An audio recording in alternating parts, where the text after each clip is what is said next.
Se possível, compartilhem para quem está estudando também processo penal, seja para concurso, seja para faculdade. Tá? Vamos dar seguimento à nossa primeira live de uma série que iremos realizar, tá? Do grupo de estudos com diversos assuntos. Essa live, a gente está dividindo ela em 2 pontos, né? Inicialmente iremos tratar sobre inquérito policial, e esse início se dará até uma das partes de características, e posteriormente, na próxima live, muito provavelmente na sexta ou no sábado, iremos tratar sobre a outra parte de processo penal, que fala também sobre inquérito policial, concluindo então as características e trazendo todas as demais nuances, né, das alterações legislativas quanto ao procedimento do inquérito policial, certo? Vamos iniciar aqui a nossa live falando sobre inquérito policial. Para começar a falar sobre inquérito policial, é muito importante a gente entender que o inquérito ele faz parte de uma investigação preliminar, tá? Que é composta dentro de uma chamada persecutio criminis. Essa persecutio criminis, que é a perseguição do crime, ela se inicia com a investigação preliminar e se estende até o processo, né? A investigação preliminar ela é composta não somente pelo inquérito policial, mas também por outras modalidades de inquérito não policial, como, por exemplo, inquérito parlamentar, inquérito militar, inquérito feito por agentes florestais, né? E uma série de inquéritos, como, por exemplo, a CPI, né? Comissão Parlamentar de Inquérito, tá? E aí essas investigações preliminares, elas têm como pressuposto principal a busca por indícios suficientes de autoria e a prova da materialidade do delito, né? Bem como as circunstâncias de como ocorreu o crime, tá? Tendo em vista isso, então é encaminhado ao Ministério Público para se iniciar a segunda fase da persecutio criminis, que é o processo, né? Então você tem a persecutio criminis iniciando com a investigação preliminar e passando-se em seguida para o processo, né?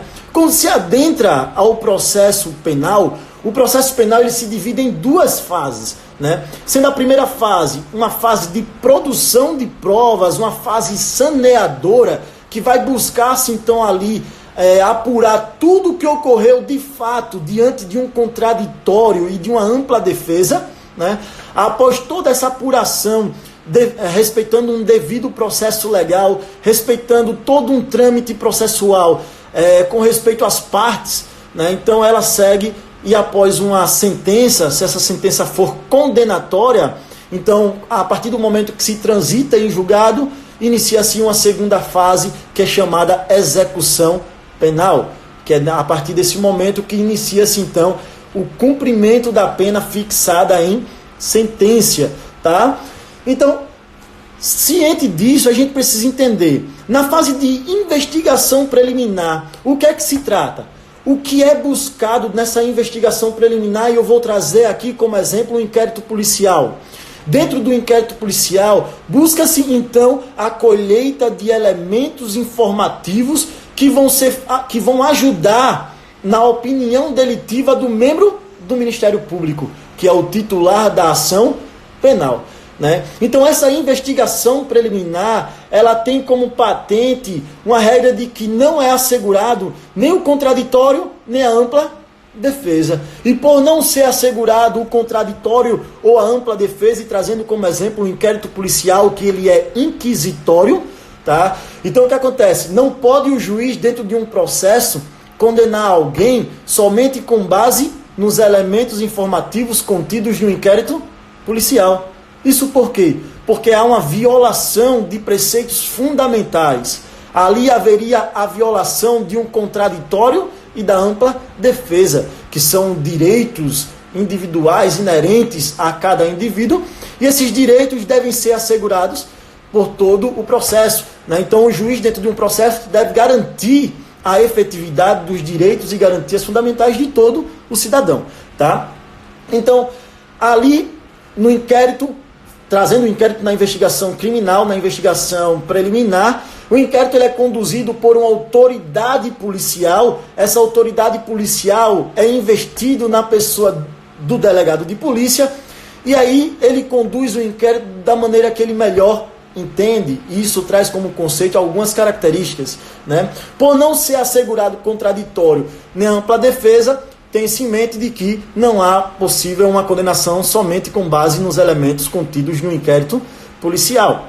Dentro de um processo, o processo penal, ele tem como pressuposto um juiz que ele julga, ele deve ser ali totalmente imparcial, né? E o juiz, por ser imparcial, ele não pode se deixar levar pelos elementos como, por exemplo, o Ministério Público conduz, né? Muitas vezes a gente percebe que há uma mistura entre juiz, promotor, entre a acusação, né? E ali o julgador. O juiz ele tem que ser imparcial. O juiz ele deve conduzir o processo penal respeitando o contraditório, respeitando uma paridade de armas, respeitando a ampla defesa, né? E ali ele vai conduzir e ao final pode chegar ao seu posicionamento.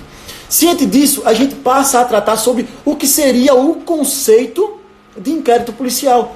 Qual seria o conceito mais amplo para tratar sobre inquérito policial? E aqui eu trago para vocês o conceito adotado por Guilherme de Souza Nutti. Nutti ele traz que o conceito de inquérito policial é que trata-se de um procedimento preparatório para a ação penal de caráter administrativo conduzido pelas polícias judiciárias que tem como objetivo a colheita preliminar de provas, tá? Uma colheita que pode se basear em 3 pressupostos, que são as provas antecipadas, isso porque não se fala em provas dentro do inquérito policial, mas sim em elementos informativos. Entretanto, a possibilidade de existir uma prova cautelar, antecipada ou irrepetível, né? Bem como aqueles elementos que são elementos importantes, informativos para uma eventual ação penal. Esses elementos são baseados numa justa causa. O que seria justa causa? Será assunto de um próximo tópico, mas para que você saiba, hoje, de acordo com a Lei de Investigação Preliminar, justa causa corresponde a IMC. O que seria IMC? IMC corresponde a indícios, materialidade e circunstâncias, né? Então temos que deve ser apurado dentro do inquérito policial os indícios suficientes de autoria e ou participação, a prova da materialidade do delito e as circunstâncias de como ocorreu o crime. Então são esses os elementos que compõem a justa causa. E a gente passa quais seriam os objetivos do inquérito policial. O inquérito policial ele tem objetivos concretos? Tem sim. Você vai perceber que no próprio conceito eu já descrevi 2 objetivos do inquérito policial. O primeiro, como a formação da convicção do membro do Ministério Público. E como é que o membro do Ministério Público forma sua convicção? Através de indícios suficientes de autoria e ou participação, da prova da materialidade do delito e das circunstâncias, né, que é como o crime ocorreu.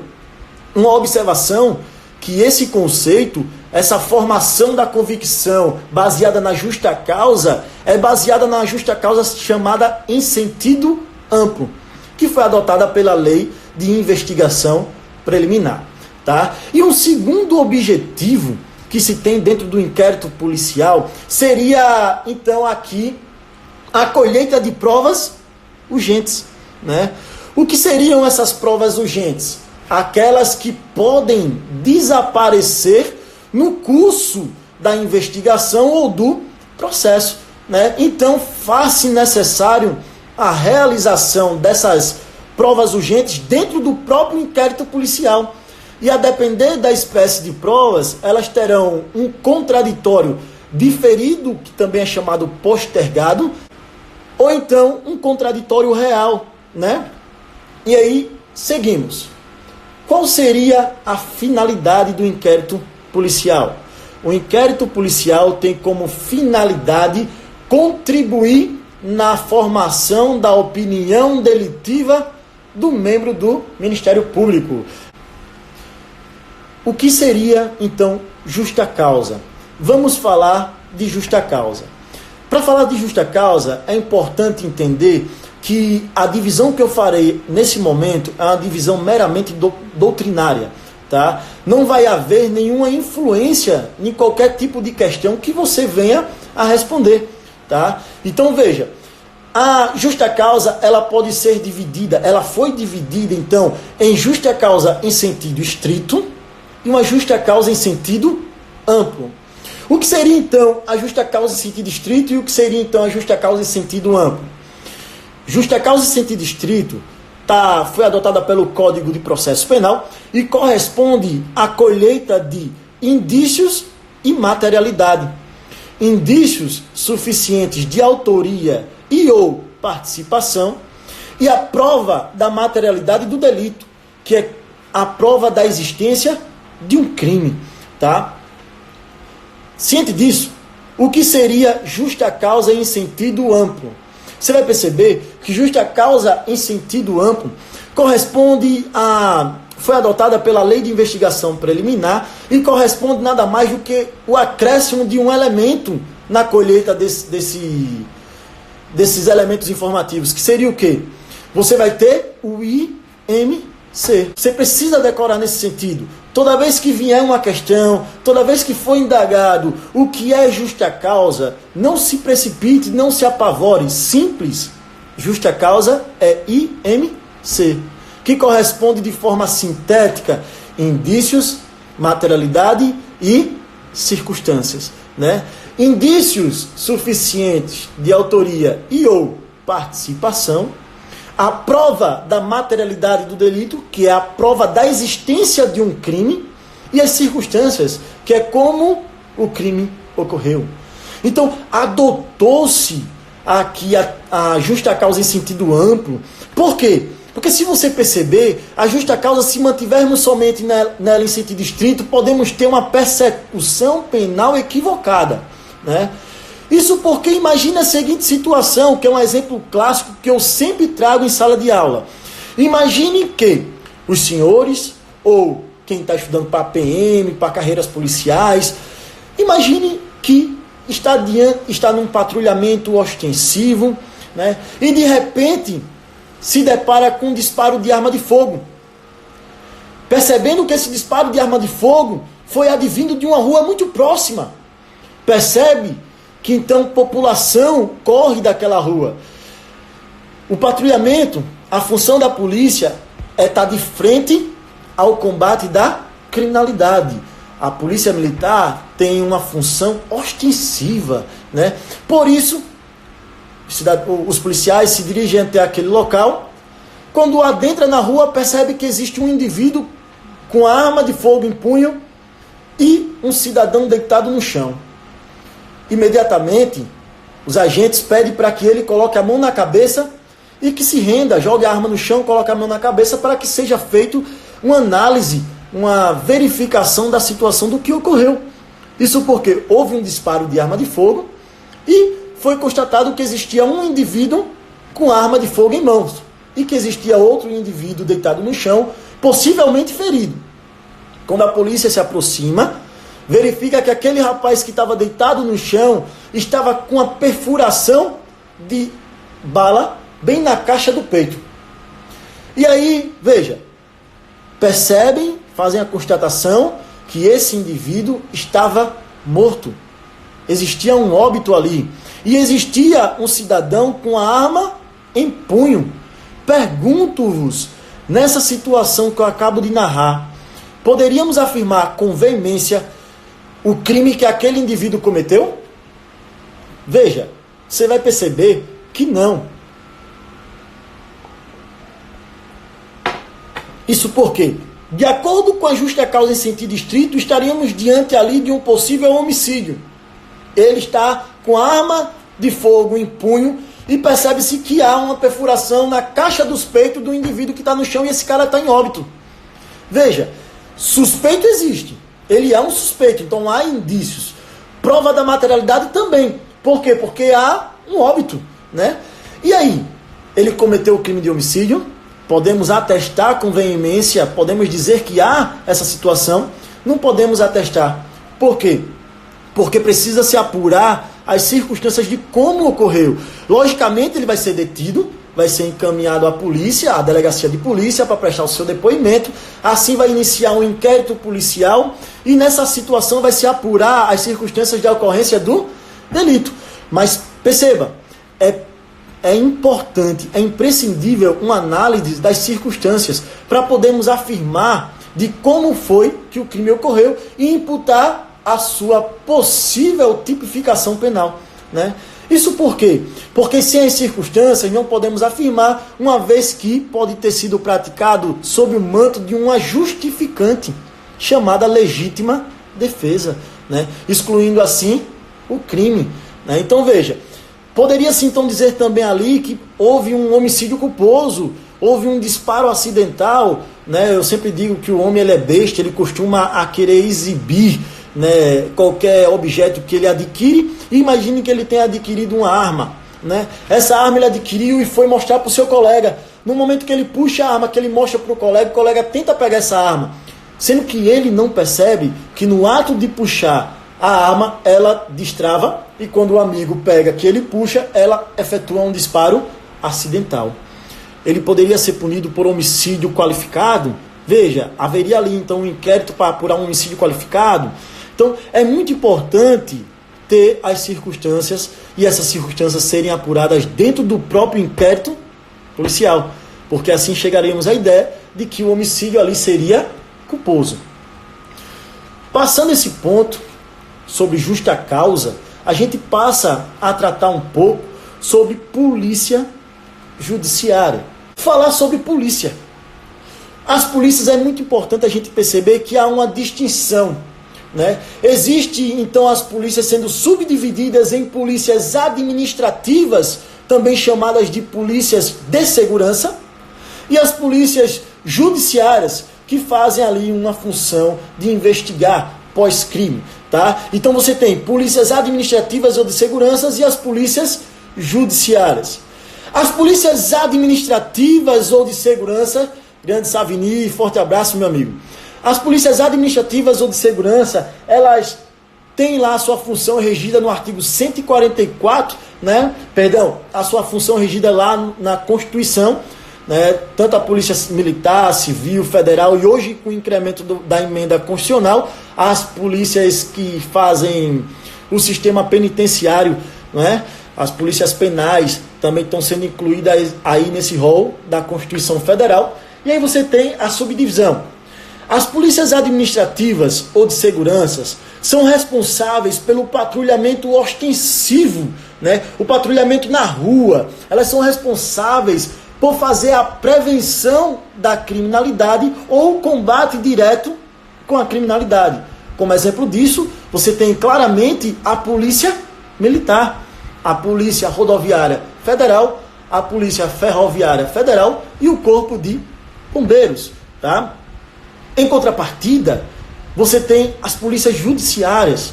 As polícias judiciárias têm uma função de auxiliar o judiciário quanto à investigação criminal, quanto à apuração da justa causa, para que o titular da ação penal possa, então, verificando que existe justa causa, iniciar um eventual processo penal, tá? Então você tem esses dois pontos. A polícia judiciária, ela se divide em dois âmbitos, o âmbito estadual e o âmbito federal. O âmbito estadual está responsável pela polícia civil, né, que faz aí então a colheita de todos os elementos informativos, tá? No âmbito federal, você tem a polícia federal, são polícias científicas, polícias que atuam como forma de repressão, porque atuam pós a prática do crime, né? Como elas atuam pós a prática do crime, atuam como forma de repreender a criminalidade, né? E aí você vai ver que a polícia federal e a polícia civil, elas, além de poderem atuar ali como forma de repreensão, elas também têm possibilidade de prevenção, tá? Porque elas vão também ali, conforme as investigações, serem capazes de evitar a prática de crimes. Como, por exemplo, imagine uma interceptação telefônica. Nessa interceptação telefônica, você tem ali a identificação de uma possível ocorrência de um crime que irá acontecer em um dia posterior. E aí a polícia ela consegue fazer a captação dos indivíduos antes de perpetuar aquele crime que se daria em continuidade.